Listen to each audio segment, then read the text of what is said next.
Cool. We should be live. Welcome, everybody. We're excited to have our good friend Blake Hudson with us today. This is the 91st episode of Tequila Tuesday. Scott did the first 87, and I've been stepping in, hosting and facilitating as he's been traveling the world. So I don't know if y'all know, but Scott was in Wales for 2 weeks with his son playing soccer tournaments, and came home for 3 days to Austin, and then just flew back to Amsterdam. He's going to Norway. So he's all over the shop. A couple of updates before we kick it off. Thursday, we're going to have our next session, the fourth session of the sales process operating system series, which is now the second go around of that series, and it's been really awesome. That's hosted by David Bonney. Really foundational training and accompanied by the ability to leverage a guided selling platform that is inclusive of your membership of Go-to-Market United. And that is coming up on Thursday. And then on Friday, we're going to do the community Q&A. Last week, we were off with the holiday, but excited to kick that back off. So make sure you check in the meetups tab, RSVP for that stuff, throw it on your calendar. Okay, cool. We are quickly approaching the 100 episode mark of Tequila Tuesday. I'm going to run through a quick intro, kick it over to Blake. Today's discussion is, Blake, check me if I mess this up, about how professional self-esteem can help transform your career trajectory and how the concept of story selling can be leveraged to level up your interview skills. And these are two terms that were awesome terms that were coined by Blake. Really excited to dive into them and hear sort of firsthand the origin and how folks are leveraging these in interviews, but also just navigating their career in general. Blake, and I did some digging on you, dude, even though we've known each other for so long, but self-proclaimed mission in life, which is one that I certainly appreciate, is to help people gain clarity in three areas: their identity, which is who they are; practice, which is what they do; and their purpose, which is why they do it. Blake, I'm not going to step on your toes with giving your story and telling a lot about your background, but I do want to give a little bit of context because Scott's not here and I'm the host, so I'm allowed to hog the mic for a second about how you and I met, because we've been friends for a number of years now. Blake and I met back in 2018. I was working as the second hire for a bootstrapped sales training boot camp here in Chicago. The core mission was to provide free training to folks that are interested in transitioning into the sales career path. We trained folks for free. We prepared them for interviews. We prepared them for understanding what the life of working in a startup and in sales was like. And then we placed them in tech companies, predominantly in SDR, BDR, but also full cycle account executive roles. Blake came in as a candidate who was looking to break into tech sales after a run at Illinois State Senate at the ripe old age of 24. And then right after that, spent some time as a missions counselor at Trinity International University. Blake, I don't know, we've never really talked about this. I remember our first conversation when I was hyping you up for, I think inevitably the interview at Paro, which is the company that Blake jumped into and had a really awesome and great SDR and team lead career at before actually boomeranging and coming back to Victory Lap. To work with us for a couple of years before we both moved on to our own endeavors. Blake has helped, and I've seen this firsthand, an incredible amount of folks prepare themselves both for selling themselves in the interview process as they're trying to figure out what their story looks like, but also just providing them with ways to unlock genuine confidence and understanding of what value they can provide to the organizations that they're a part of. So Blake and I have become friends over the years. Blake is right now working on his own course. Blake's been a longtime content creator and one that's been around the tech sales circles for quite some time now. I'm just stoked to have you here, man. I'm so stoked to talk about this, learn a little bit more about the specific work you're doing now to help folks. And yeah, with that, hopefully that was a glowing intro for you. I'll kick it over to you so we can start things off. No, that was plenty good. I got a little get to know me slide too, and then by that point, either they'll be like, "I trust this dude. He can stop telling me about him," or "What he's talking about." We can move on to the next Tequila Tuesday. But yeah, one thing you did leave out is that Ryan is basically my big brother in sales. So when I decided to transition into tech sales, he was the first person that I talked to that helped make this thing possible. It was interesting because, as he had mentioned, I had this background. I had been selling myself. I had been doing sales work before, but I had never really thought about it like I was in sales. And so I had this imposter syndrome, right? The campaign be damned, master's degree be damned. I still was like, who am I to sell your wonderful SaaS product? Like just a lowly, Blake. And he helped change that pretty quickly. And so my time at Victory Lab was relatively short the first go round. It was just a week, getting to know things like, email prospecting, cold calling, all those things that, we now know as fundamentals. But my time as an SDR, it showed me that this is such a lucrative field, yes, but it's an amazing opportunity for people to really find themselves. And sometimes folks will come in and they don't have a Ryan, they don't have a Victory Lab. And so they never truly find themselves. They never really understand the power of their story, and they get stuck, they get stagnant, or God forbid, like someone tells them, oh, maybe sales isn't for you. Well, maybe you just had a bad manager or a company that didn't know what their product market fit was. Either way, what my passion was before Victory Lab and what it is now, especially given my time and tenure in sales, is helping people get clear about, as he said, who they are, what they do, and why.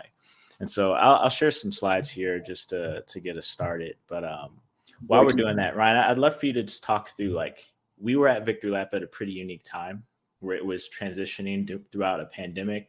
I'm just curious to know from you, when you see folks transitioning into a tech sales career or throughout their tech sales career, what are some of the common pitfalls that you notice people having or trying to avoid?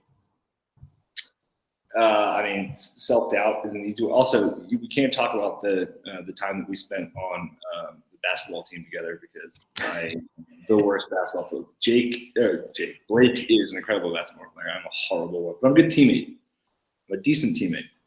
He's a great teammate. He passes me the ball, which is honestly the first and most important trait, in my opinion. Yeah, it's because I wasn't going to shoot it because it was going to airball. But I think self-doubt and lack of preparation, probably the two biggest ones. And lack of preparation, in large part, I don't think is really on the part of the person that's transitioning into this space, so much as it is a lack of enablement and preparation by the organizations that are one team them up for that, whether that's college or university or the companies that are onboarding them. And we all know, if y'all been a part of a startup, but really at any stage, man, it's tough. Normally, especially at high growth startups, there is a lot more work to be done than there are people to do it. And unfortunately, and I was talking to David Bonnie in some of these Thursday sessions we've been doing, unfortunately, sales sort of takes a back seat in a lot of that focus. I think that's sort of changing now.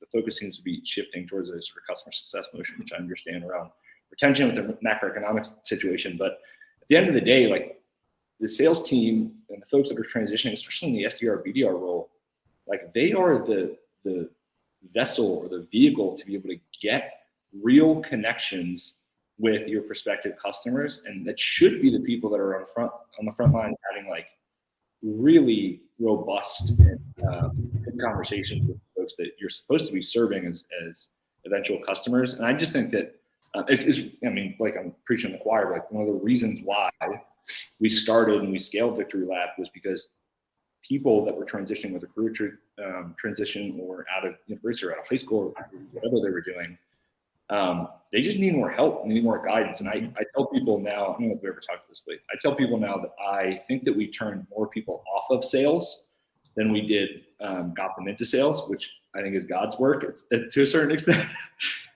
Because when I got into sales, like, there was no expectation setting. It was throw them in the deep end and let's see what happens. And cut the bottom X%, and we'll see if the cream rises to the top. And that just doesn't cut it anymore. So those are my two thoughts. Yeah, appreciate it. And you're absolutely right. We were kind of a catch-all at Victory Lab. At one point in time, I was trying to get people into the program, talking to them about sales. to Ryan's point, convincing them why sales might not be a good fit for them. We were talking to managers, we were talking to sales leaders, the whole gamut. But through and through, for me, that through line that I was seeing was, do people understand who they are? Do people know how to sell themselves? And so this is, well, I'll get into who am I part, but I just want to go back a pace. The reason why I decided to start this course was it was born out of this idea of help where you've hurt. And I have experienced job loss. I've experienced career transition. And I just know it's not fun. It's not easy. And it's really easy to lose your sense of self going through that process.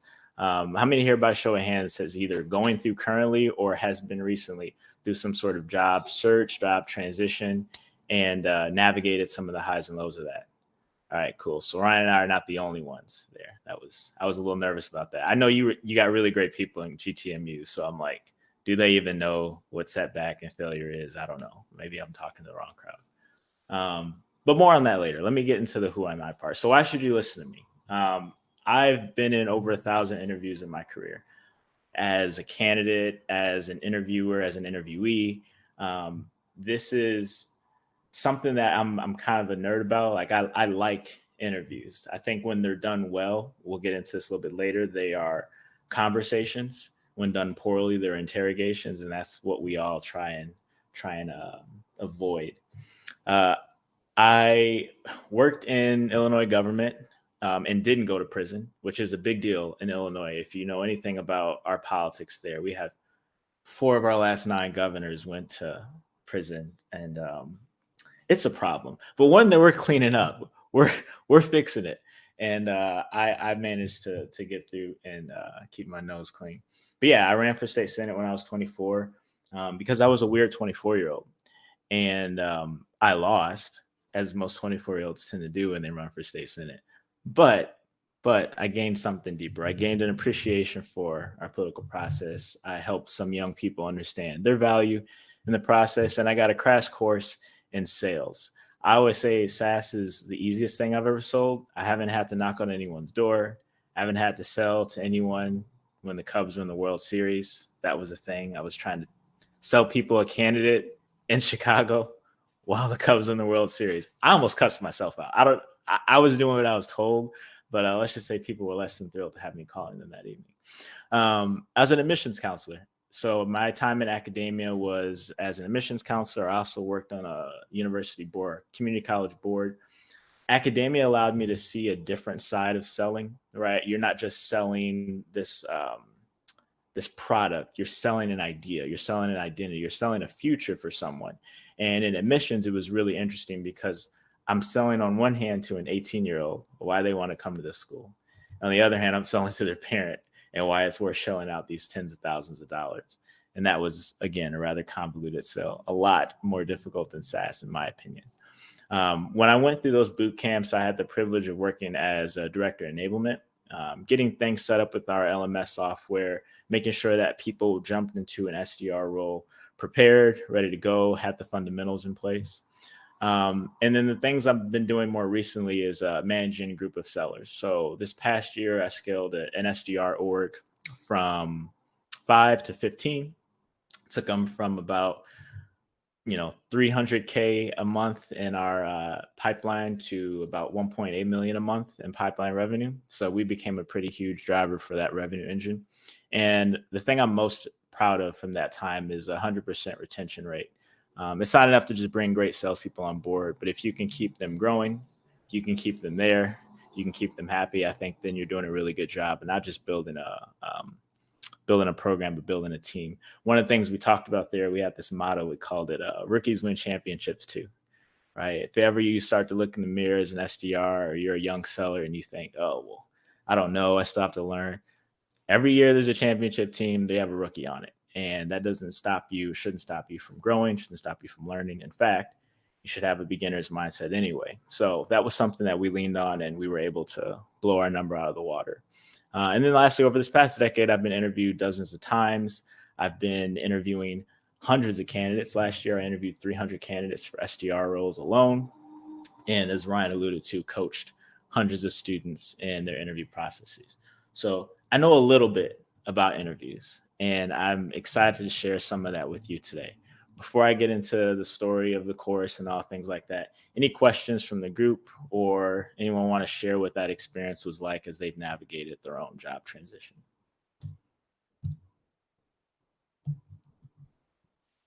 I just wanted to ask how interviewing 300 people over the course of Repeat that last part, interviewing 300 people up. over the course of 12 months, like what was that like? I remember the interviews, not so much the sleep in between. I think that was the key there. It was just if you're willing to sacrifice sleep, you can be a great recruiter and a great manager, but you can't have all three. You can't be a great recruiter, a great manager, and sleep well. So that's kind of my big takeaway there. It was fun. I mean, I was fortunate in that, as you know, Ryan, like when you put yourself out there, you create content, people are approaching the interview with the feeling like they kind of already know you a bit. And I would say at least a quarter, if not half of the candidates that I talked to had seen some of my posts or at least one of my posts. And it was a great jump off point to build, again, more of that conversation. Cool. All right. So next slide here. This course, this idea of story selling, where did it come from? On the left here, you'll see this is the interview cheat sheet. It's a much more beautiful version than what I had initially had. It's a funny story. I actually created this on my way to my Victory Lab interview. So Ryan, you were on the other side of the room and I was living this out. So this is very full circle for me. But how did this come about? So years ago, I woke up and I was pretty down in the dumps, which, I mean, that happens, but particularly because I was in the middle of job loss. I didn't quite know my place. This was at the end of my admissions counselor days and right before I transitioned into tech. And my great idea was to check my bank account balance that day. I don't know why. If you're having a bad day, probably don't check your bank account balance, particularly if you're looking for a job. That's like a trifecta of don't do that. And anyway, I had $1.11 in my account. So I was literally down to my last dollar. Like couldn't even afford the train ticket into the city to do the interview. And my mom, I don't even know if she knew that this was happening in my head all day, but she walked up to me. I think it was partially in love.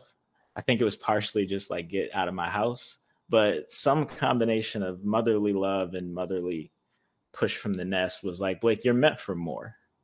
I don't know what's going on right now. Maybe I had a look on me, right? I have a hard time lying with my face. It tells the truth. And I'm like, yeah, Ma, I don't feel like I'm meant for more right now. And I was a little mad at the time being. I was a little upset about that comment because it didn't, I don't think it sat well with my sensitive soul, but she was right. And I got on that train and there's something about train rides. I don't know, like I put on here, the train of thought, but the quiet, the hum of the train tracks. And I just started to think about, you know what, like I'm going into this interview.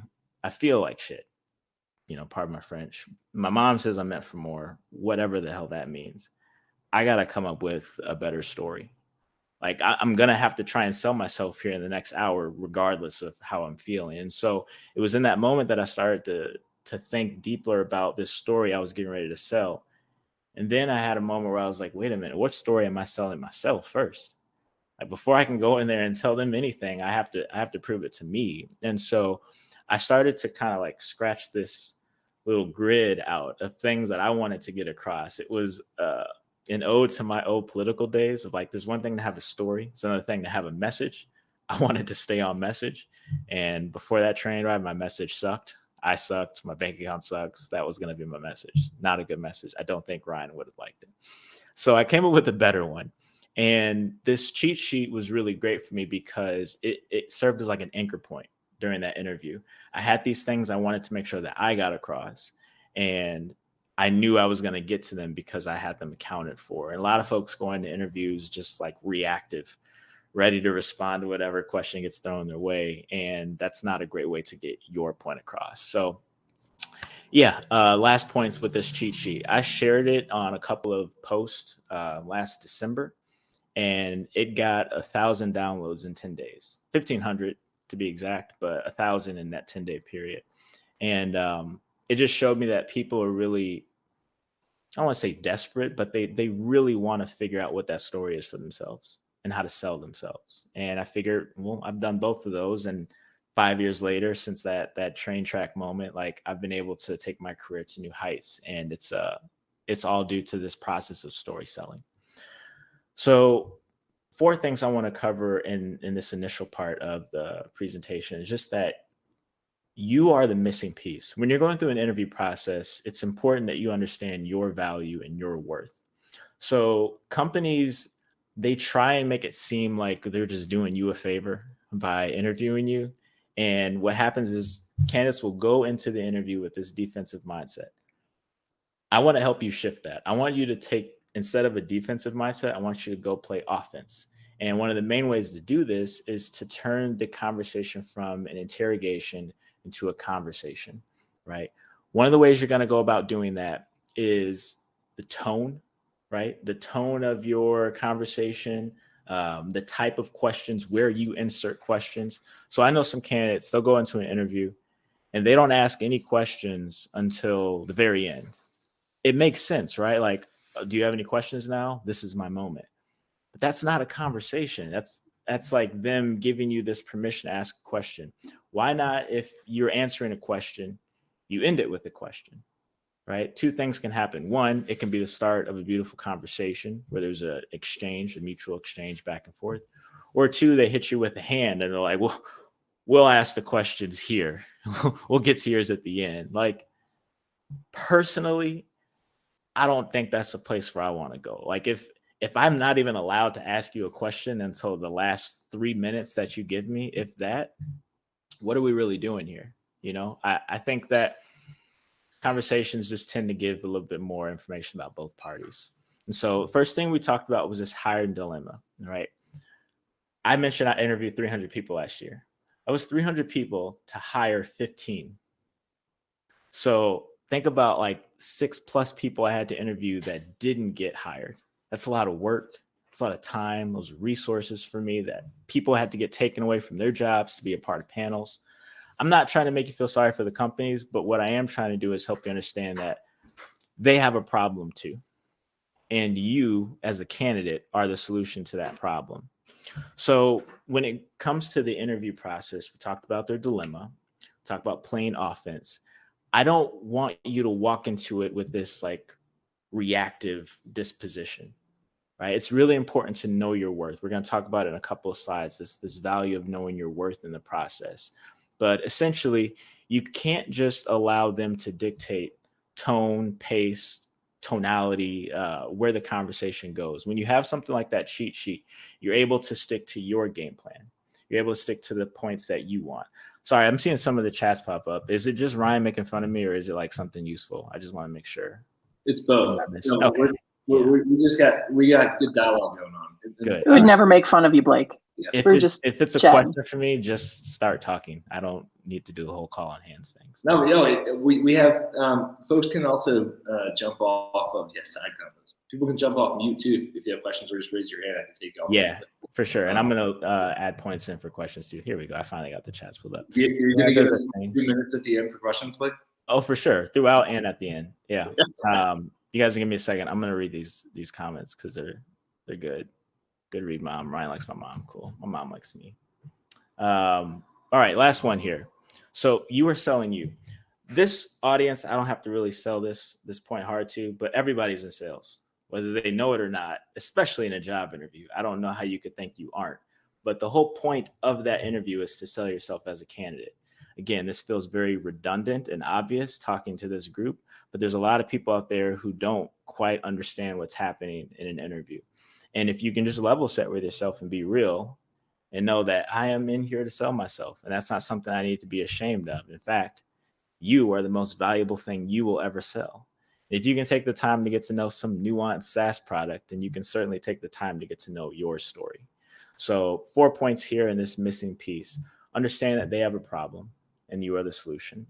Don't just go in with this reactive defensive mindset. Understand that you can be proactive. You can ask questions. You can change the tone and tenor of the conversation. Have conversations. And then lastly, remember that you are selling yourself. So get into this last piece about know your worth. The reason why I ask you to really be mindful of this sense of desperation creeping in is because it can cloud your judgment.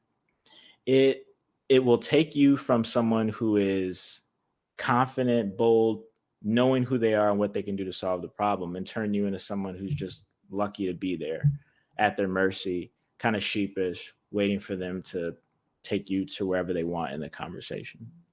The other thing too to understand is that you are interviewing them. So in order for you to actually establish mutual fit and decide if this is a place you even want to work, if it aligns with your values, your expectations, your aspirations, you need to understand if they're a good fit for you. You are not in a position to interview them well if you're coming in from this place of less than or defensive. And then lastly, embracing your uniqueness. Your uniqueness is your strength. Again, I interviewed 300 candidates last year, but the 15 people I hired, I can tell you explicit, vivid things about their candidacy and what set them apart as candidates. And so those things, those quirks, those individual components that you think might either set you apart or be not important are very important. So often we try and go in interviews and we're trying to be who we think they want us to be. Well, two things. Number one, you're not an actor, right? That's one separate job. No sense in going to be a salesperson and being an actor on top of that. And number two, you don't know what they want. You don't work there yet. So it makes no sense to go try and pretend to be a persona or facade of yourself. It makes sense to be very clear about who you are, be as accurate as you can about presenting that. And then if they like that, they hire you, you get to be more of that, right? And if they say no, you at least know that they're saying no to the version of you that is, instead of, man, they said no to this version of me I tried to be. Well, does that mean they don't like me or they don't like my acting skills, right? You don't want to have to worry about that problem. So I'm going to pause here before we get into stories. Just for quick context, what we want to do in this first section is just big picture, help you understand you have worth in the interview process. You're not lucky to be there. You are a solution to a very important problem that this company is trying to solve. There's only one of you, and you need to understand that there's value in your story. Any questions, any comments on this?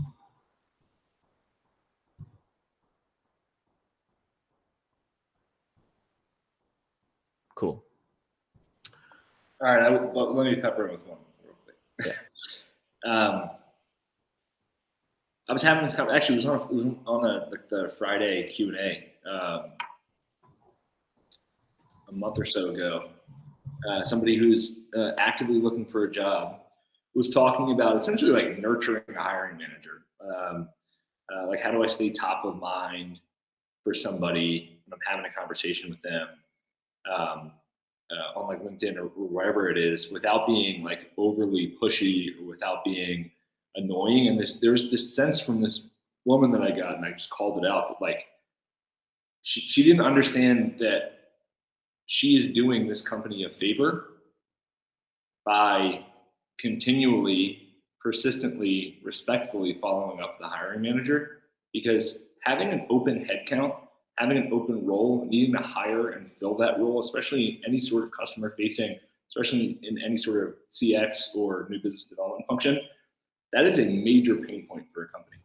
So like when you say, that just resonates to me, Blake, when you say like you're doing them a favor, like if you have enough faith and confidence and understanding of yourself and your own skills and where you can fit in the organization once you have that dialogue, you owe it to that person. Just like in sales, if you feel like you could really solve somebody's problem with your solution or your product, like you owe it to that person to be able to educate them on why you're the right fit and stay top of mind. So like, yeah, I just think I just love the fact that I see, at least in the smaller circles that I run in, especially in tech and sales, that people are starting to understand that, and I do really think that comes down to not shying away from what it is that makes you genuinely, truly yourself, because you're going to find your tribe, and the folks that don't like you or don't appreciate you or don't think you have value for whatever reason, there's a lot more fish in the sea.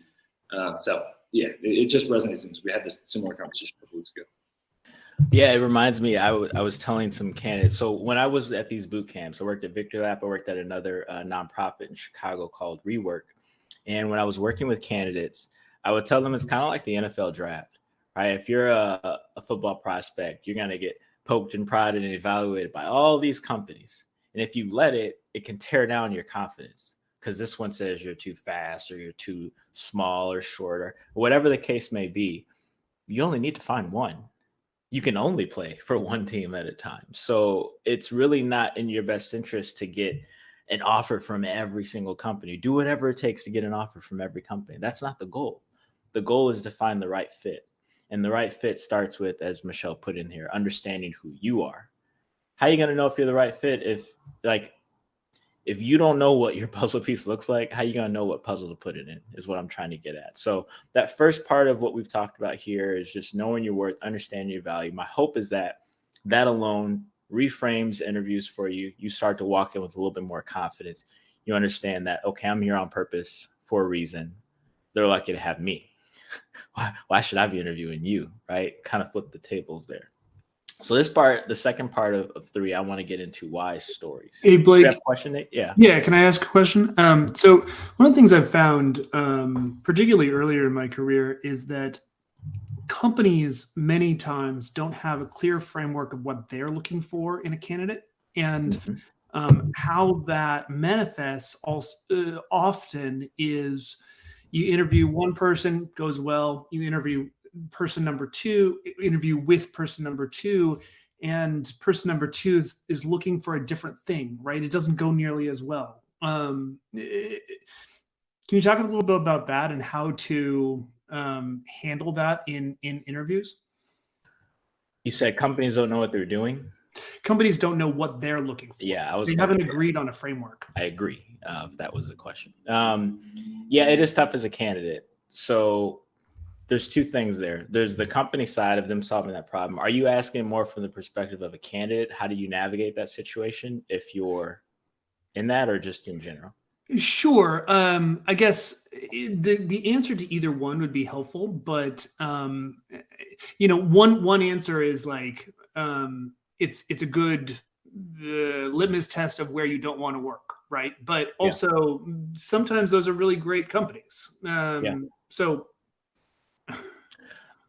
my answer to the question, as I understand it, is it's going to be questions. My belief is that the quality of answers you receive in life is in direct proportion to the quality of questions that you ask. So I'll start with the hiring side. When I was looking for SDRs, I was hiring a lot of SDR talent. Well, Blake, what makes for a great SDR? I had the privilege of working with hundreds of them in the boot camps, but even when I was hiring them, I started to ask myself, like, reverse engineering it from the most successful rep. What do they have? What makes them different? And then that's the part where a lot of leaders stop. It's like, oh, tenacity, hardworking, like this, that, and the other. And those are like obvious, but they're cliches. The real question becomes, how do I identify for that? So how do I, in a 30, 45-minute window or over the course of 2 interviews, determine if their work ethic is something that is going to drive them, if their motivation is something that's deep enough that we can talk about it here today? One of the questions that I asked in every interview, even from like the first interview, was, what do you really want for your career? And you ask it, and the first answer you get is usually like the typical one of like, I just want to get promoted, want to financial freedom. But like when you would probe deeper and you could build some sort of, psychological safety in that conversation, you'd start to get a lot of different answers. Everything from like, I want to take my fiance to Monaco. I want to buy my parents a new house. And the reason why those things were important, I was asking those questions, is because when we got to be managee, right, when we were on the same team, our work was going to build a bridge between where they were when they had that interview and getting that house for their parents, or taking their fiance on that trip. So that's the first side of the hiring manager. The questions I'm asking are, what do they need to demonstrate to be successful SDRs? That's one half of it, and a lot of people stop there. The second half of it is, how do I identify that? How do I pull that out of them? Another example I would do is, I believe that SDRs are like investigative journalists. I think that you need to try and think of each customer as their own individual story. And you got to understand what their story is before you can start putting your solution or product in front of them. Understand what's the thing going on there. Well, I did an exercise in interviews where I would kind of go back and forth. We would spend a minute sharing something about one another that we really enjoyed. Like for me, it would be like why it was so important for Ryan to pass me the ball on our basketball team instead of the other way around. Like I would talk about that, for instance, like teamwork in basketball. And they would tell me about like this trip abroad that they took their senior year. Okay. And then here's what would happen. We would spend a minute responding to each other and saying what we heard. For me, that exercise showed me like their active listening. It showed me their ability to see deeper. And then we would try and share what we taught to each other. So like I would then start talking about this trip to Tulum that they took, right? And they would start talking about why Ryan could potentially be a liability on offense, but actually on defense is where he shines. And so it was really great because you got to see the why behind the hard work, the why behind the tenacious or active listener. Okay, now from the candidate side, and I know I'm giving you a long answer. I think that's partially because maybe I didn't understand the question, but also partially because it seems like it's vibing. All right. So from the candidate side, how do you present yourself when you are concerned they don't know what they're looking for? This is going to sound weird, but it's like you choose the way you want to win as a candidate. So I'm going to be a certain way, right? Let's just say this is how I present myself. And if they like that, I then need to live into that reality. I need to live up to that expectation. Well, if the way that I presented myself, see you later, Michelle, thanks for joining. If the way that I presented myself was not true to who I am, true to my skill set, authentic to what I want or what I believe, well, now I got to win that way every day. And that doesn't feel like a win at all. So my short answer here is simply, when you go into that interview process, you got to know who you are. They might not know who they're looking for, but it could very well be you. They just haven't met you yet. But the issue becomes a lot of people don't do the research on themselves. They don't know who they are. And so, again, they just show up trying to pretend to be who they think they're supposed to be. And that I think is what exacerbates the whole source of what you just asked about, which is companies don't know what they're looking for because candidates don't know who they are. And the cycle just kind of continues on itself. Like I totally agree on the like self-awareness around your own skills and really like what you want to do and how you want to find a way to be successful in your role. I would say a part of it is like, and it's tougher, I think, early on in folks' careers because they don't realize or the implications of not like really doing their own due diligence on what it takes to be successful in these individual roles. Like if you're going for, it doesn't have to be sales specific, but like if you're going for a full cycle account executive role, you need to know, yes, at least on average, like what it means to be successful, like quantifiably in that position, but like also what are the individual things within your control that you need to focus on a daily basis in order to get to this quantifiable outcomes. So like you need to do your own research on what it takes to be successful as an AE. Yeah. And then map what you know about yourself and what you're good at to what you need to do. And like, I think it's either one or the other that people miss. I think I agree with you. People way more often, I mean, sales, maybe it's like they don't understand anything about sales and what they're getting into, but like it's so often that people don't understand what their strengths are. And then, yeah, it's really hard to sort of find that fit. So like, if you don't understand the concept of time blocking or time boxing and having specific time set aside on a daily or weekly basis for prospecting and having a specific time set aside for pipeline progression, like you're going to fall short in those interviews because you're not educating a startup, especially like a hiring manager at an earlier stage startup where they might not have any clue or they don't have a ton of time to realize exactly what they need. You need to be in the driver's seat to educate. This is what you need, and this is why I'm a good fit for that need. So I think it's self-awareness on your own part, and then due diligence, understanding what it takes to be successful in this role is agnostic of the company you're at. Yeah. Nathan, was it Nate or Nathaniel? I'm sorry, I don't want to give you a nickname you didn't ask for. Nathaniel. Cool. Nathaniel, did I answer your question at all, or now you're more confused than before when you asked it? No, it's fine. You did answer it, and from both directions, which I appreciate. I still think, unfortunately, there's a lot of uneducated companies out there who fall into just the trap that you were describing, right? I don't know. Maybe that's a thing you can help them with. Let's talk about it. I like the way we led into it. It's really unfortunate too, because hiring done well, it's like a win-win-win. Obviously, the manager wins because they get the person that's going to help them do their job. The person wins because they, are able to find something that's a little bit more fulfilling for them. Customer wins too, right? The business wins when you have that alignment of a person in the right place doing the right role. So it's really unfortunate when that doesn't happen, but it's not impossible. It's not rocket science, right? Ryan has it figured out, so if we can get other people to understand it in leadership, then I think we'll be better off for it. So this first part of the presentation was just mentality. That was a feel better. You got this. Go get them, Tiger. The second part is more of skill building. So I want to talk about stories. I'm just curious to know, you can put in the chats, you can shout out.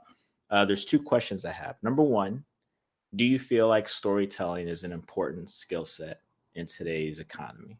And number 2, how would you rate yourself as a storyteller? Right? Is it something that is a strength of yours, something you want to work on, something that you are like, I don't even know where to begin of storytelling? I'll answer that. Yes, I think it's definitely an important skill to have. And I've definitely found the spectrum of good storytelling that is self-sabotaging, and bad story and good storytelling that definitely gets you where you need to be. And then even further up that spectrum, the imposter side of that, I've also played in that game a little bit, where it's such a great story that now I'm getting pulled into all these different directions, like your football player analogy, where it's like, no, I'm lost in what I really need to do kind of situation. So storytelling is so powerful. It's so powerful and so influential. And it's something that I'm always working on, learning how to do it better, especially by doing the homework and the due diligence first, and who I'm talking to and who I'm telling the story to. Yeah. And how it's going to come across. It's an excellent point, Heather. I'm glad you added in the imposter syndrome aspect of it too, because that could be a part of a story, right? Like, I think sometimes when we think about storytelling, and we'll get into in this very next slide, the components of it, but we think everything's supposed to be fairy tale ending, which in our heads, we then think fairy tale middle, fairy tale beginning. And like, that's actually not a good story. It's not a story at all. So I'm glad you brought that up. Any other thoughts on storytelling, either its importance in today's sort of skill set, today's career development, or just how you feel about it in general? Is it a topic like, I'm glad we're talking about it today because this is my first time in a formal setting learning about it. Storytelling is my favorite. It's one of my superpowers. Love it. So high five on that one. Can you give me an example, Jacqueline, of like a time where you use storytelling to your benefit in your career? Jacqueline, and then can I, as like a follow up, because this is, we can talk about this more, but like, how often are you like, the only stories that I'm good at telling are the ones that I've told a million times, because like they're just so ingrained in whatever like important aspects of my life. But I feel like if you're not actively practicing how the story is unfolding, it doesn't have the same impact. So I'm curious to hear about your thoughts on that too. Sorry, I just love to hear Jacqueline talk. You're so funny. No, it's for me, I actually use it almost every time I speak to somebody new. And often, especially if I'm meeting somebody in a discovery call or a sales session for the first time, I tell a little bit about me. And I'll say, look, I got into sales because I used to buy technology and I was appalled at the way I was sold to. And they're like, really? I'm like, let me tell you about a little story about me. And I tell them the story about me and like being in these meetings with these people selling technology, telling me how great their stuff was. And I'm sitting there thinking, so what? Do you know what I do for a living? Like, do you care? Like, do you care what I got to do? Like succeed? And so I just always tell people that story because it's true. It's true. And I think it sets me apart. And then there's also a superpower in terms of taking other stories and making them your own, not to be false, but like when you're in a new organization, you have to know customer stories like they are your own stories of your own customers. So when you're new and you're ramping, it's okay to use customer voice and tell a story about what your company has done for, for them. And what's cool about that, right? Like when you tell a story, a person can envision themselves in it, right? So that's the other thing I think they're so powerful as a tool of communication. It's if I tell a story of a success that one of my customers had, then this person can possibly see themselves in that success, if that makes sense. I love it. Next time, why don't we just have Jacqueline teach Ryan, and then like I can do an intro for her. Jacqueline teaches me every day. So I think we got the order wrong there. Is it okay if we go a little over an hour or two? I don't want to. Yeah, if people have to jump, they'll jump. We can cool. I won't take it personally if anyone leaves. So stories, right? We tell stories because they are the most powerful tool for communication. It's as old as like ancient history. Like if you want to give a message that sticks with a person, you tell a story. That's why cave drawings are on walls. They're stories. That's the way we communicate. And so stories are very powerful because they can do a lot of different things. They're very versatile. Stories can inform, they can inspire, they can connect. Ultimately, they can help you leave a lasting impression, particularly in an interview when you're able to do some effective storytelling. And so in these interviews, stories will bring your skills and your personality to life. They'll help you stand out from other candidates. So while these other folks are just sharing like dull details of their resume, right? Like people hire people, not paper. So you can slide them that resume and read what it says, or you can be a person and give color and context to where you've been in life and what you've learned. So when it comes to stories, I'm curious to know, hero's journey, they're like 2 steps ahead of me. So I was going to ask before we got the keys to the test here, what do you think are some elements of a good story?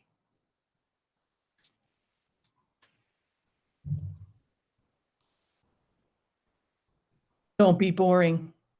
Don't be boring. So something engaging, compelling, perspective, another good one. Omar said there's a problem, challenge. Mm-hmm. I don't know what you guys' answers were to how you feel about storytelling, but so far you're on the right track. I think you guys are some pretty strong storytellers if this is what you go to. Conflict, resolution, lesson. Yep. All good stuff. Keep sharing those. For the next slide, I kept it as simple as possible, right? Like you can click on the link Heather shared for the hero's journey. That is like the gold standard of storytelling. But for the sake of this conversation and you using it in an interview setting, I want to keep it really, really straightforward. And when you think about the elements of a good story, they are threefold. You have a character, you have conflict, you have conclusion. A lot of people really struggle with the second one. So we'll get into conflict in a second. But the first and foremost is character. Generally speaking, you have a protagonist, and that ideally is you in this story. And you have to understand what this character's abilities are, their experiences, values, aspirations, the different things that set them into motion, right? And I'm going to use a story that we can all kind of relate to bring this home. And that is Finding Nemo, right? Like we spend the first part of that movie learning who Nemo is, things about him, right? Who he is, his dad, his friends, but there's that character development that takes place. And the next thing there is conflict. So bold statement, you cannot have a story without conflict. It's impossible. In fact, if you think you have a story and there's no conflict, you just have a description. It's just a bunch of information. So Finding Nemo, in order to find him, he's got to be lost first. Conflict, right? What are the challenges, the obstacles, the struggles, the situations that you face that cause tension, that create a problem, as Omar said? The reason why this conflict and tension and problem is so important is because it shapes that character. It causes tension. You think about like when you're working out, right? Like you go, you work out, it hurts, it breaks things down. That's so that you can get stronger. And the same thing with a story or film or a movie. It's you have to break things down in order for the plot to thicken. You ever heard that phrase, the plot thickens? Well, that's what that gets back to. It's conflict is taking place. And then the best stories, they take you to this low, right? He's lost and we're never going to find him. He's out in the ocean or he's in some sandwich bag somewhere. And then you come to this conclusion, right? This transformation where there's a solution, there's some achievement. And what really is amazing is when you have a lesson, like what's the moral of that story and how have you grown and what have you accomplished? And if you can keep that framework in mind, just the simple character conflict conclusion, right? You will be a great storyteller. So, Omar, you got a question. Let's go. I was going to say that observing the character go through those conflicts or go through those problems and seeing how they rise to the occasion to overcome said problems or challenges almost gives the person that's listening hope. And I think hope that's the headline. It's like, hey, I can do that too. I can overcome my challenges too. And I think that's super powerful. I almost want to end there, Omar. I mean, like, hope is the headline. It's also the closing line too. Like, that's absolutely right. And it goes back to what I was saying in the previous slide about how stories are so powerful because they evoke certain emotions from people.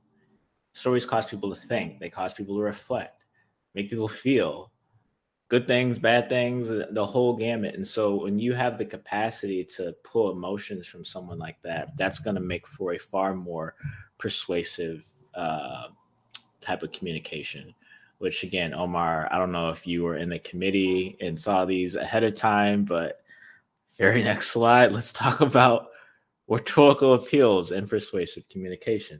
So as I mentioned before, I was a communications major. And I got to take some pretty cool classes at the University of Illinois. I saw someone in the audience with U of I too, so shout out to you. Brandon, get to you in 2 seconds. Just want to set the stage for this and then pass it over. So a couple of those classes I took, rhetorical arguments, presidential rhetoric, persuasive storytelling. These are some of the classes I had. And one of the coolest things I learned was Aristotle's rhetorical appeal. So this is like ancient persuasion. These are things that have stood the test of time. And the short and simple of this is if you want to make a compelling and persuasive argument, you need to appeal to people on 3 separate levels. We'll get into what those are here in a second. But I just wanted to say, following on the heels of Omar's brilliant line of like, hope is the headline, right?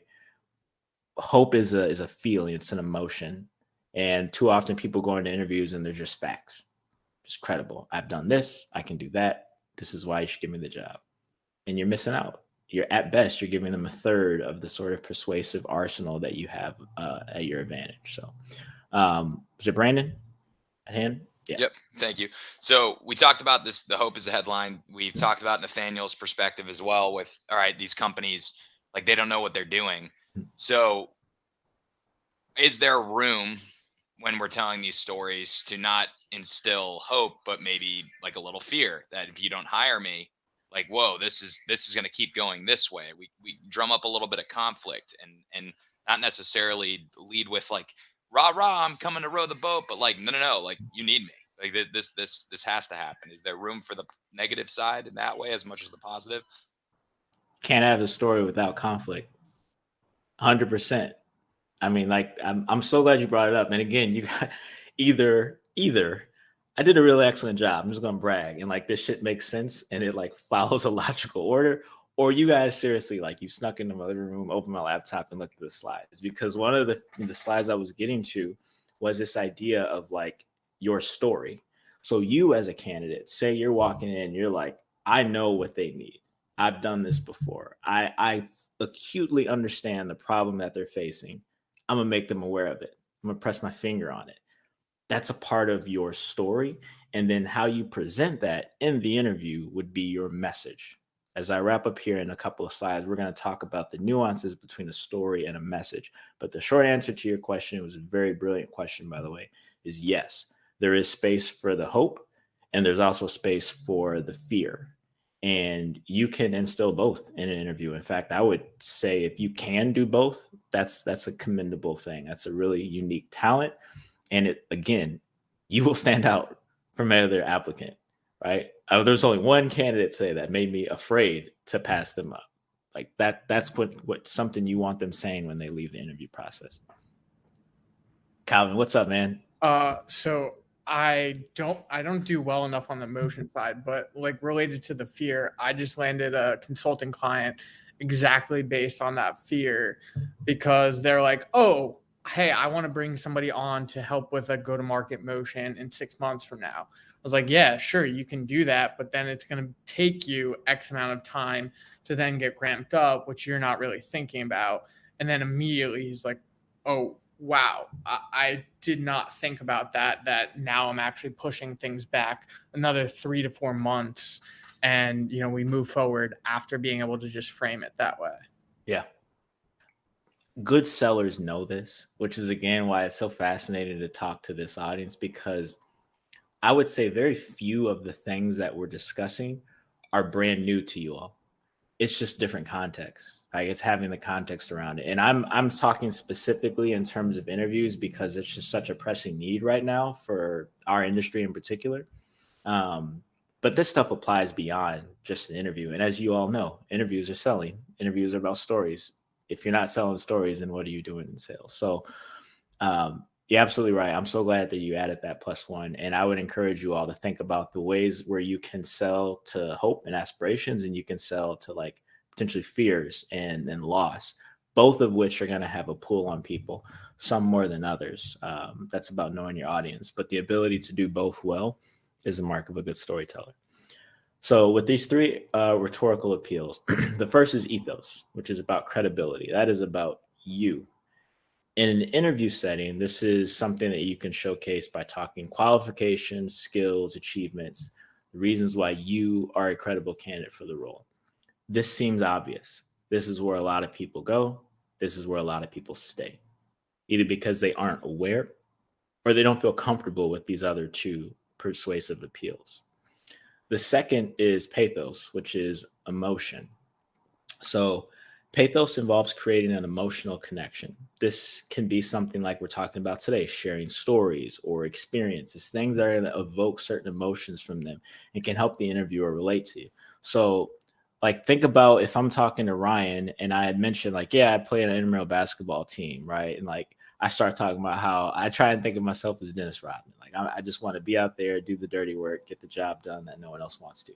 Like, Ryan's going to vibe with that, right? That speaks to him in a way that just saying like, yeah, I play sports. It's like, okay, that's great. Or I'm the captain of such and such team. Cool. You're a leader, right? But there's a deeper layer there if you're willing to go there that can just allow. Ryan, you're Rodman. Let's be honest about it. I mean, less of the crazy hair situation. I don't know about dating models, but aside from all that stuff, you're Dennis Rodman. I mean, let's just keep it 100 there. So you would have an ability to connect far more deeply with someone if you've got that sort of emotional appeal. The last one is logic, which can be confused with ethos and credibility, but it's slightly different. Logic is like, are these things clear? Do they make sense? Is there reasonable order? So credibility might be, because I did such and such, I'm capable leader for this opportunity. Logic might be, when I was in certain role, I implemented X process and it created this, desired result. Like it was logical, and I can bring the same sort of logic to your company. So it's one thing to say I'm good enough. It's another thing to say I'm good enough because of this deep reason that, moved me to apply to this particular company. And it's the last thing to say that I'm good enough. I'm here for a deep reason, and I can do things in an orderly way that will make sense for your company. So any questions about the rhetorical appeals, how they work, or how they work in concert with one another? I hope people are writing down the one-liners that everybody's dropping, because these are fucking gold. I guess we're recording. So, I mean, Brandon, Omar, jeez. I'm writing them down. I don't know if you guys are. I am. So I'm taking notes, copy paste. This is great. So we talked about, just to recap, talked about why you should feel confident headed into an interview. We talked about why stories are important and how to be a persuasive storyteller, right? Now, let's get into something I call story crafting. Story crafting is a process. It's a process where we take the individual elements of your life and weave them together to form a more comprehensive and compelling narrative. Now, first and foremost, when it comes to story crafting, we're going to have this period of self-reflection. So this is where we dive into your values, skills, challenges, accomplishments, and your vision for your life. Those are 5 sections. And I like to think of those 5 sections. Imagine your story as a meal, right? Like we're trying to make a great meal. See you later, Justin. Thanks for joining. Before we make a great meal, we need a great recipe. And before we need a great recipe, we need great ingredients. Well, these 5 sections I mentioned in self-reflection, think of these like we're going grocery shopping, and those are the aisles, right? Within those aisles, we're going to find mise en place. Oh, I don't know much French, but that's a little bit that I do know. For those that don't, mise en place is just a French culinary term. It's all about having your things in place, putting things in order before you go out and make the meal. And so that is literally what we're doing here is mise en place. So we are putting things in order. So we're going to dive into each one of those aisles and find things. And we'll end today with an exercise to help you all storycraft yourself. The second one is character building. So as I mentioned before with stories, it's important for us to establish who the character is. Well, the same way with storycraft, you have to unearth those unique traits, those skills, those things that make you who you are. Imagine if you're a superhero, what are your powers going to be? What are your weaknesses? Who's your aunt or uncle? Do they die in some back alley? Do they tell you some lasting line, right? Or did you just go out like Bruce and Martha Wayne? Like, come on, Bruce, be better than that. I'm kidding. Bruce was he's a hero to the community, but he's no Uncle Ben. Last, plot development. So with plot development, you want to weave your personal progression into a coherent timeline. So it's one thing to have these different things that happen, and they don't also have to happen chronologically speaking, right? You have this leeway when you're creating stories to put things in and out of order for the way that makes sense for the plot. And then lastly is message crafting. So once we've taken this story, we've pieced it together, we've looked in the right places and put it in order. Now we have to develop a message, and the message is defining the key theme from that story and making it more succinct so that you can convey it in an interview. Thank you, Jacqueline. See you later. So with this next section, right, we're going to visit those 5 aisles. We'll talk through how you can use these areas to start to tell your better story. So the 5 sections are values, skills, challenges, accomplishments, and vision. By no means is this supposed to be exhaustive. These aren't the only places you can go fishing for elements of your story. But if you stick to these 5, you will be able to pull plenty from your life, your background, that allows you to create a compelling story. One thing I do want to mention here, we'll touch on it with challenges, but like your story has value, and I mean all of it, the good, the bad, and the ugly. Don't shy away from those things that you might think are negative, because each ingredient on their own might not taste good, right? Unless you're Rocky, you might not go in the kitchen and just drink raw eggs, right? But when you put eggs in a cake recipe, it tastes great. So I just don't want you to think that there's parts of your stories to throw away because in and of themselves, without context, they don't make you look good. So there's values. These are the things that guide your life. These could be things like, I value teamwork. I value growth and development, right? If that's something you value, think back in your life where that value was present. Think about maybe where you chose that value for your life, or where that value has set you apart, right? Skills, fairly straightforward, but what are the unique abilities and talents that you bring to the table? Again, what jobs have I had? What skills did I learn from those jobs? This one's fairly straightforward. A lot of people do this naturally when they're going through interview processes. The problem is they don't do this in conjunction with all the other things that we've learned. So I won't spend too much time on the skills part. Challenges, again, even the ugly, even the bad has value. So where are the times when you've failed, where you've tried to overcome? Maybe I shouldn't have started this presentation off if I had $1 in my bank account, but like that's a part of my story. And you'd be surprised at how sometimes those challenges and those adversities in your story allow you to relate and empathize with an audience. And also it allows for that hope to take place. You can't have hope if you already have, right? You need to be able to have something to aspire to. Omar, you have another one-liner for us, or? Sorry, I don't mean to interrupt. No, I love it. I want you all to interrupt. It's okay. I think Nathaniel, back to his question with regards to like, how do I deal with adversity while I'm going through the interview process? I think you just highlighted it right there. Hey, I am who I am. This is the adversity or the challenges that I've been through my experiences. And, you can either take it or leave it. Like, this is what I've gone through. This is who I am, the good and the bad. Mm-hmm. And, it's the organization that is, interviewing you, x-raying you to see what you're all about. They can ultimately decide, what direction they're going to go in. But I think, because because I think when he asked that question, it struck a chord with me, just because I've been turned down so many times. And it's like, man, what can I possibly do to like increase my success rates and actually be successful when I'm going through this process of getting laid off and looking for a new place to call home. And, when you get rejected over and over again, it's like, man, what do I got to do right now to make this work? And, I think just, like you said, just highlighting the good and the bad. This is who I am, this is what I've been through. The right organization will, the right, partner will see that for what it is. And yeah, I just think that's important. I agree, Omar. And what you're doing there is called contextualizing. You're just contextualizing yourself. If you go in again, like, I know it's kind of a silly cliche at this point, but like, people hire people, not paper. If you think you're just going to walk in, restate your resume and think that that's good enough, well, really, what are you hoping is going to differentiate you? You went somewhere and did some stuff at jobs. Other people went somewhere and they did stuff at jobs too. But your ability to convey what was gained, what was lost, what was learned, and why you'll bring that here and what can happen for that company when you bring it here, that's all context. And context informs content. So when you have that context, it's going to shape the way you talk about it in the interview. It's going to shape the tenor of the conversation.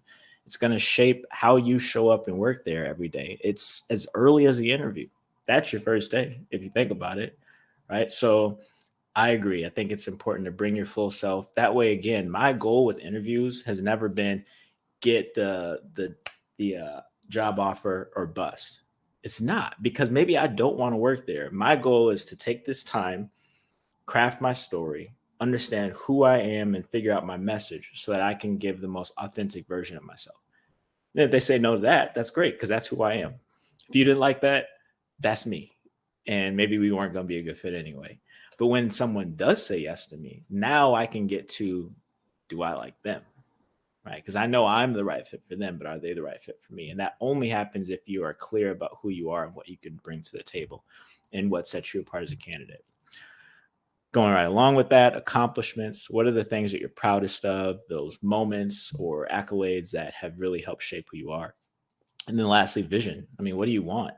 What is your goal? What are you hoping for? When I was leaving the boot camps and joining as a manager, I would get asked that question: why do you want to be a manager? And now I see, in hindsight, why they were asking us, are you sure you want this, Blake? For me, the goal was to, instead of working with groups of people 4 weeks, 8 weeks at a time, I wanted to go through the highs and lows with them. I felt like I was going an inch deep and a mile wide with all of these candidates.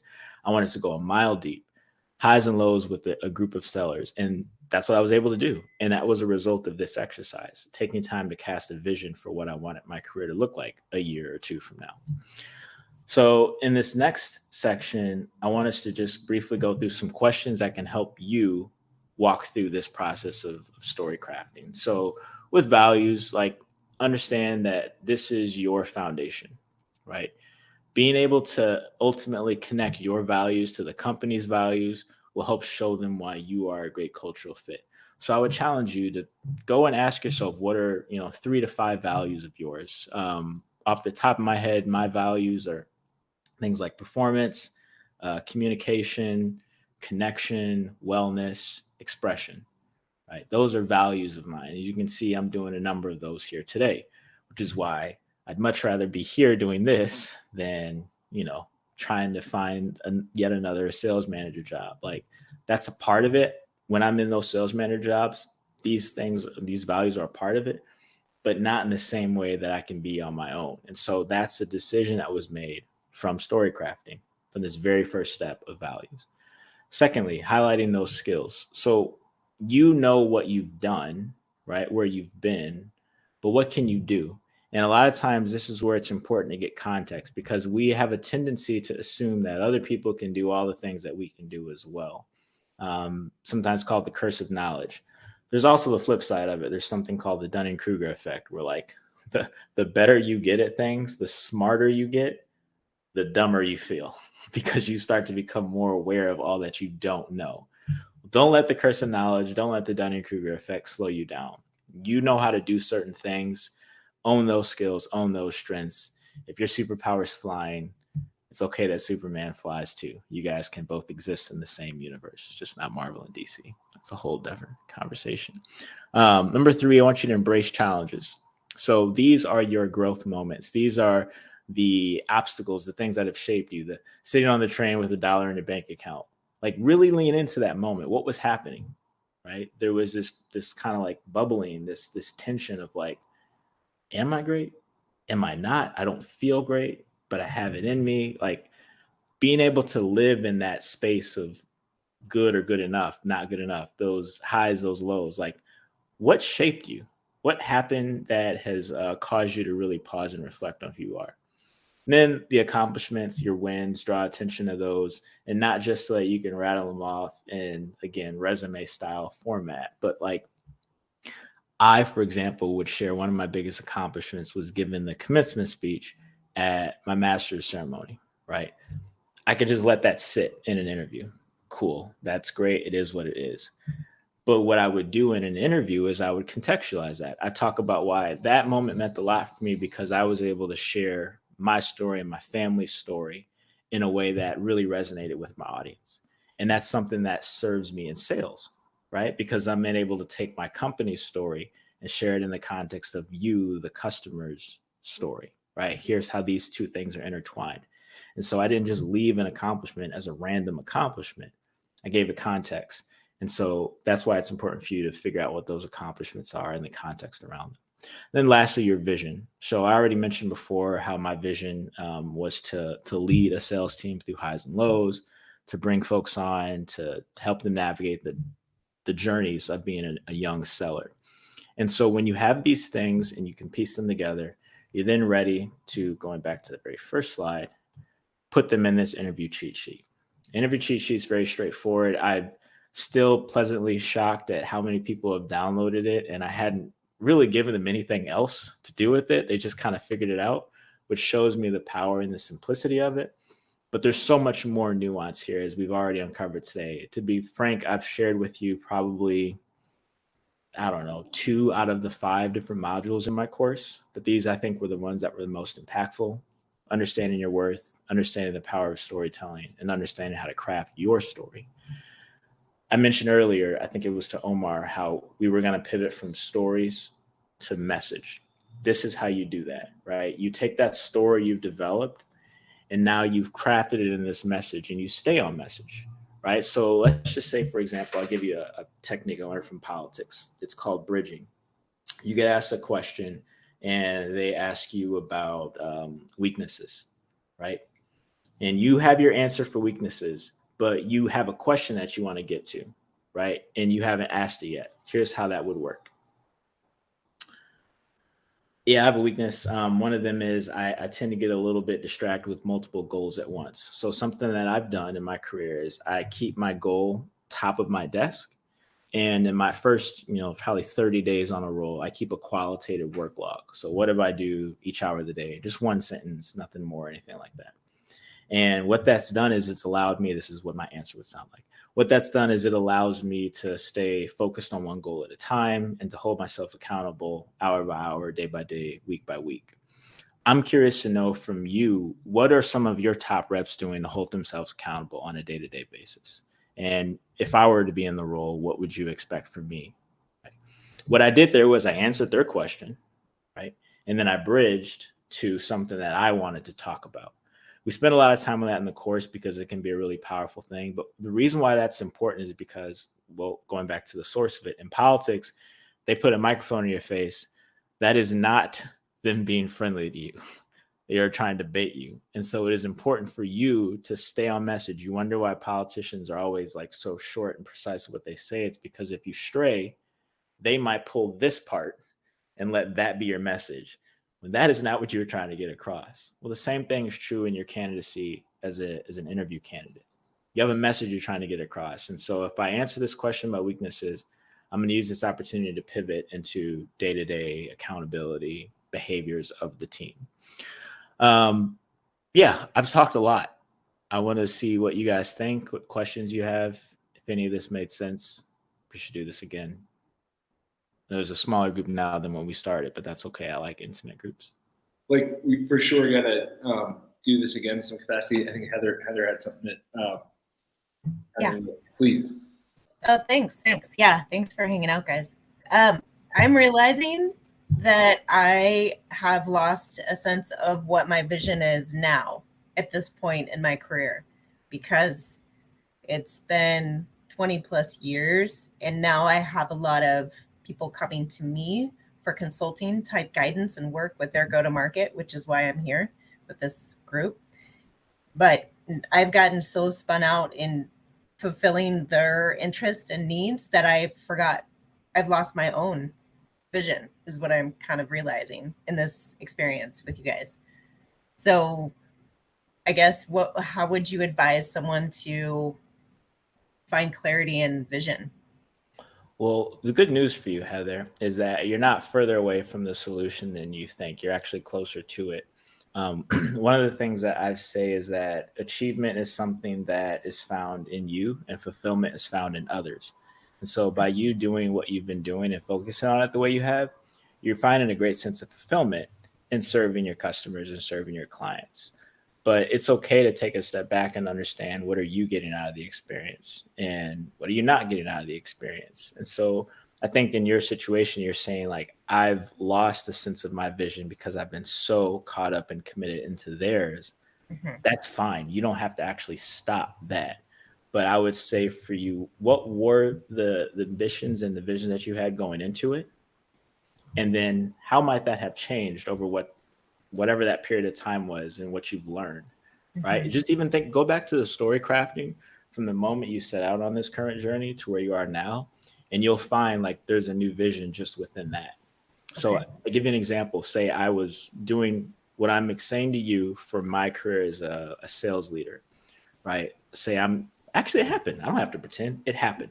I was managing salespeople, and it was very fulfilling for me. I was seeing people grow. I was seeing people transition from, I had someone on my team, I had 3 people on my team who were still in college, like literally taking classes at Ohio State.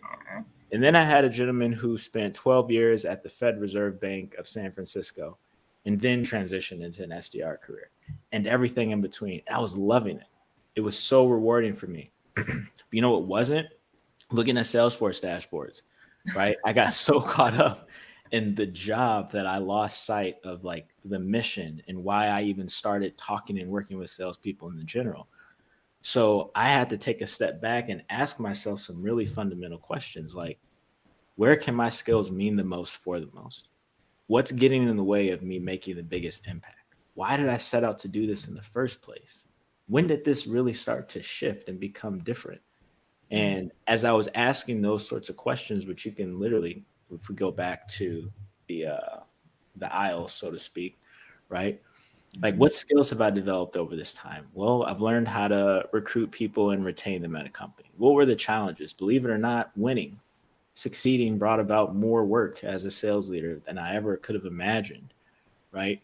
And so going back and redoing that allowed me to ultimately get to a place where I realized, okay, this vision for my new season of life is, how do I kind of cut out the middleman whenever possible? How do I get rid of the distractions and give my client, the people I'm trying to serve, a better version of me, right? And so that doesn't mean you have to neglect them or their vision or getting into their story. Remember, we talked about that earlier. But now, what is my role in this new story? What can I do differently? What new skills do I have? What new perspective do I have? Happy to talk more about that. That's a really fun problem to solve. But that'd be helpful. Yeah, thank you. It is helpful. It's great. It's all great. Question for you. I noticed that this is a lot of talking about storytelling, and what role do you think how you present the story plays a part? As in, not necessarily the words you use, but the mannerisms and how you are as an individual. For example, I'm a recovering stutterer. Sometimes when I get into a story, I have to take a whole step back and kind of restart myself sometimes. Yeah. I just noticed it's not something that you really spoke about in your presentation. What do you think the role is that plays, and how does that kind of shift the way that a story is ultimately going to be presented? I want to make sure I'm understanding the question correctly. So I'm going to try and repeat back and make sure we're on the same page. Hit me.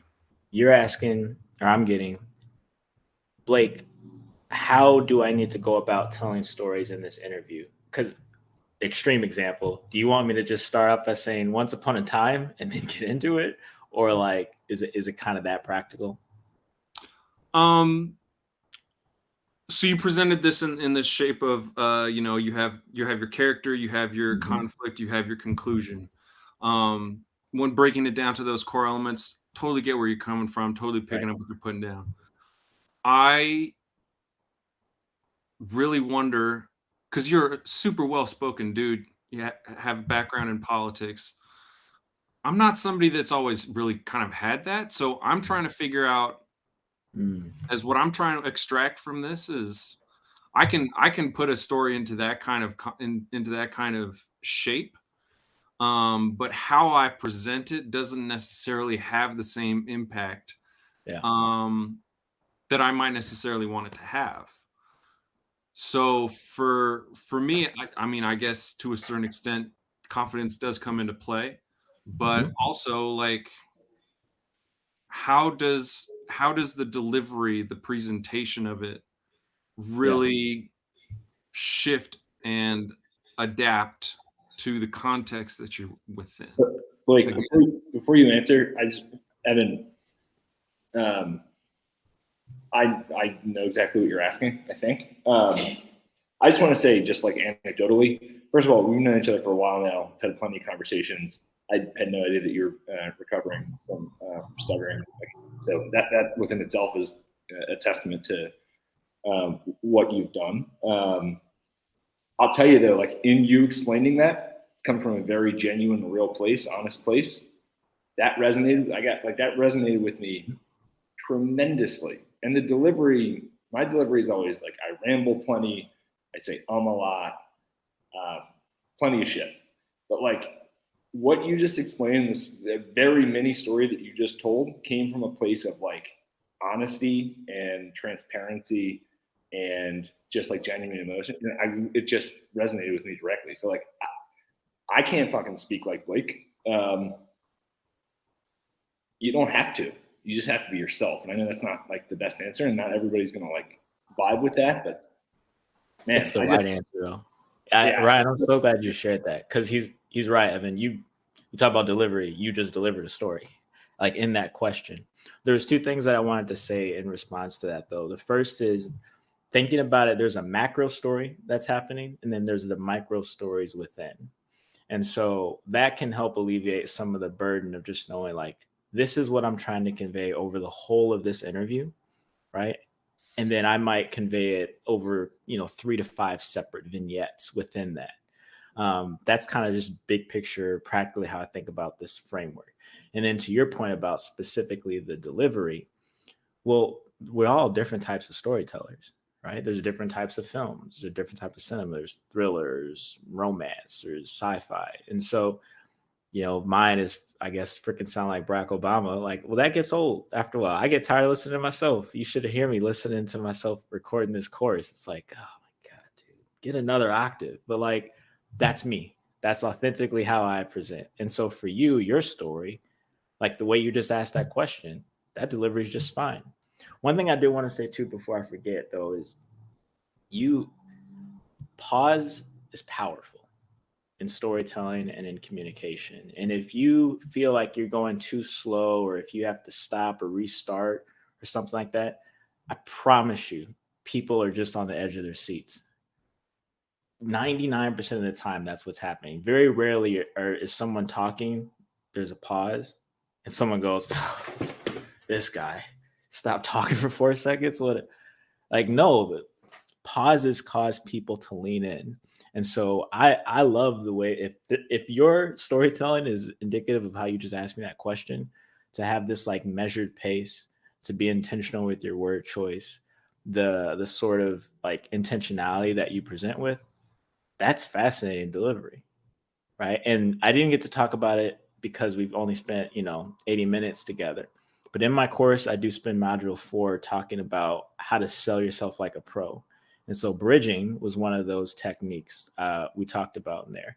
If I were to go through the course a little bit deeper or go with someone in coaching, we would figure out, okay, what are these 2 to 3 stories you want to tell? Like the stuttering one is something that's vulnerable, and how or if at all do we want to position that as an example. And so we would work on how to tell that one thing, and perhaps across 3 different questions, right? My train story, I might use that to start with, tell me about yourself. I might use that train story to talk about how I coach other people and I give them an identity to lean into, right? So it's the same story applied across 2 or 3 different questions. And I understand where it fits in my larger framework, my larger story that I'm telling for my campaign or for my interview. Does that help at all? Or is that just kind of random information in response to your question? No, I appreciate it. I guess kind of what I'm trying to work out, at least for myself and for my own development, is how to craft a personal style of delivery. You seem to have a really well cultivated style of delivery, and I'm trying to pick up 1 or 2 hints on how I can get further down that road. Yeah. Evan, sorry, I don't like, dude, we've had, again, so many conversations. I've heard you ask a ton of questions in here. I think you have your own unique and powerful style of delivery, dude. And I wouldn't just say that, like, I truly believe that. Thanks, man. Yeah, Ryan's not good at it. Even if he wanted to be a BSer, he couldn't. Yeah. Evan, I would just say this. If I were to work with you on finding delivery, it would be just that. It would be finding, not creating. A lot of what you need to be an effective communicator is already there. It's just a matter of how do you use those skills to your advantage. Like for me, probably because of my ADHD brain, I speak at a little bit faster pace than most, but like that works for me. For some people, if they speak slower, that works for them. You guys know Morgan Ingram, I imagine. Morgan's a friend of mine. And I remember the first time we connected, he talked about how different our styles were. He was like, Blake, you're just so chill. And he's like, I don't mean this in a bad way, but it's just like soothing. It's like chamomile tea. He didn't say that. I said that. Maybe it'll stick. I don't know if it'll stick. Smooth as tea. But like, he's right. That's me. And Morgan is not tea. He is Red Bull. Like we are 2 different people in that way. And so, yeah, man, I would love it, because it would just be a matter of finding the way that is most comfortable for you to deliver, rather than creating these new tips or skills in terms of your communication style. Word. Appreciate it. Like, so I gotta jam the baby bedtime. Like there's the length of this conversation. Everything. This was awesome, man. And I was gonna just text you this, but I know you're still relatively early and you're just getting this course off the ground. But like, man, I think this is your calling, honestly. Like this is really, and dude, I've known you for a long time. I think this is great. So let's talk to figure out a way to get this conversation, this information out to more people, especially in the community. Was there anything else that you wanted to wrap up on? Also, where do you direct people to find you? Yeah, I shared a link in there. That way you can download your cheat sheet. There's also an options on there to sign up for a coaching if you want, or pre-order the course. The course will be done in the next 48 hours. And yeah, I'll be in touch. But basically, last thing I say is I'm a part of GTMU. Like Ryan is, again, I can't emphasize enough. He's like family. Professionally speaking, he is my big brother. And I will be available to this community. I've benefited from it already. I have a privilege of being able to speak and lead in it in some capacity. I don't take that lightly. And just hit me up. I'm on LinkedIn. I'm on here. If you can't find me, just ask Ryan and be like, Blake, where's this Blake dude at? Give everybody your cell phone number. All right, dude, seriously, thank you. This was awesome, and I'm excited for the next one, man. Thanks, everybody, for staying longer than normal, but hopefully everybody got something out of the conversation. I mean, I got a ton out, and I've known this dude for a long time, so I'm sure everybody did. So thanks. Appreciate y'all. Thank you so much for your time.